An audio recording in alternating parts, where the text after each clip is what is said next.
This is Prophetess Mary Tama, the Queen of the North.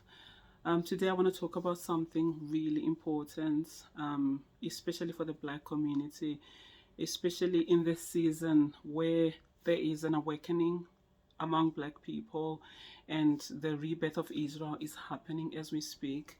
So it's important to understand what true womanhood is, especially coming from me because I'm a prophetess and I'm the prophetess of the kingdom. Um, I was born in this country, Zimbabwe, where there is literally no morality when it comes to women. Women lose their virginity in Zimbabwe maybe 16, 15, 14. And when they come like to the diaspora, maybe to United Kingdom, America, Australia, they are just within even the African community. Zimbabwean women are known to be very, very loose, like very, very loose. They just sleep with men, they just give it to everybody, especially to West African men. And I've spoken about this subject so many times. I've written about it so many times on my blog about how loose Zimbabwean women are, especially when it comes to men of other nationalities like West African men.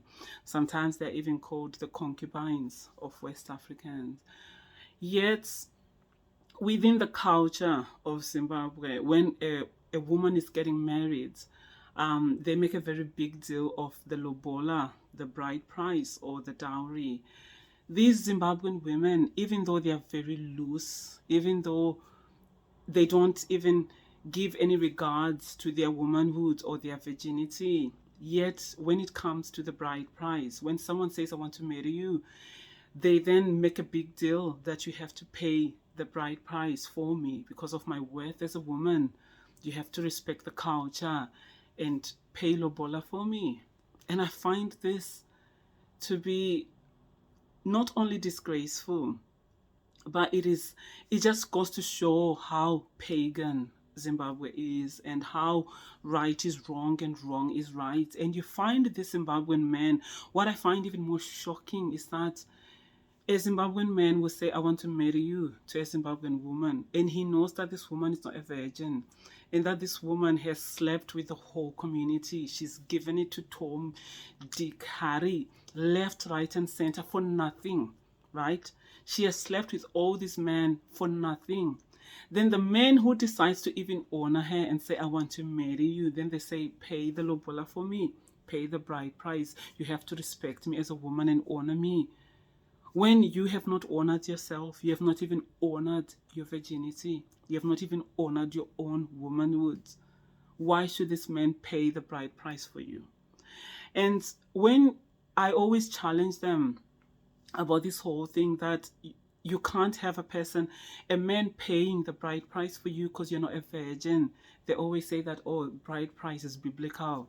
They always go back to the story of Jacob and Laban, where Jacob worked for 7 years for his wife Rachel.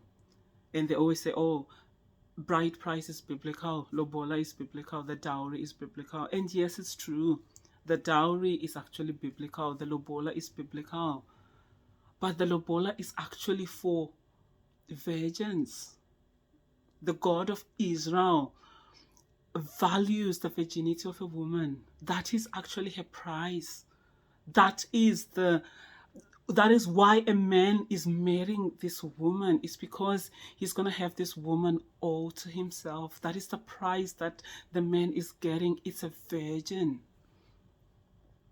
When even Christ gave the story of the parable of the 10, it says 10 virgins. Because when a woman is getting married, she has to be a virgin. She has to be undefiled. And it was a really big thing in ancient Israel for a woman not to be a virgin on her wedding night. It was the biggest abomination. She even had to be stoned to death. So you cannot claim, and this is not just to the Zimbabwean women who have hijacked this tradition of Lobola and they're abusing it. And the men are foolish enough to pay for whores. And they pay ridiculous amount of money for these whores.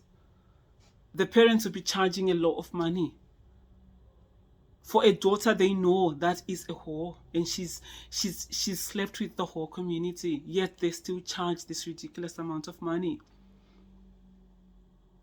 But as we are going into the rebirth of Israel in the northern kingdom, where we are establishing the true principles of the God of Israel, we are going back to innocence in our kingdom, in the northern kingdom. This goes to all Hebrews, all those people who are coming to be grafted to the true Israelites who are coming into our kingdom. No bride price will be paid to a woman who has not valued her body. No bride price will be paid to a woman who has not valued her womanhood, who has given it to other men. That woman cannot receive any bride price. The parents cannot receive any bride price because they've basically raised a whore. There is no honor in that. In the kingdom of Israel, the true kingdom of Israel, there is so much price on the virgin. Even the Bible speaks so much about virginity because virginity is sacred. It is the price for your husband. When you're growing up as a girl, you're saving yourself for the man who's going to marry you. And when he marries you, the price that he gets is that he has married this damsel who has respected her body. You're going to be the mother of his children. So your virginity is very important. Any man who pays Lobola or dowry or bride price to a woman who's not a virgin, you're an abomination to yourself. You're a disgrace to yourself. No wonder why these women don't even respect you, because you haven't respected your own manhood. If you go around paying a ridiculous amount of money to a woman who has already given it to your neighbor, you are an abomination to yourself. Only virgins. The bride price is only for virgins. Lobola is only for a true virgin, a true pure damsel. She is the prize. She is the ruby to her husband. And yes, the husband will honor her. He will honor her parents for raising a true, pure woman of virtue. It's just the truth. And the truth is always a hard pill to swallow. And we are living in this generation. You know, I've got 2 teenage boys and I'm raising my boys as well. I've told my boys that they will not bring a whore into the kingdom. They know they are true. They know standards. And they are living in this community, in this generation, where they tell me that, can you believe the girls are the ones who come to ask the boys out? This is what is now being normalized in our society, where young girls 13, 14, 15 go out of their way to ask a boy out, and they want the boy to take their virginity, knowing that the boy is not going to marry them. We are living in a generation where whoredom is the norm for all children around the world. And I'm so grateful that I've got children who stand out of this wicked generation. None of my boys is going to bring a whore to me. It's not going to happen. I've taught my boys the principles of a true virtuous woman. They've seen it from me as well. This is the society we're living in. And all you black women, all you black men, you are even raising your daughters to be whores. You don't even teach your own daughters that they cannot go around sleeping around. It's an abomination. And all you as well, you'll be going to church. Every Sunday, you put on your wigs or whatever and go to church. And yet you are raising whores in your houses. Then when some guy says, I want to marry you, you say, oh, pay us this money for the dowry. What dowry? There's no dowries for whores. It's an abomination to the God of Israel. That's my message for today.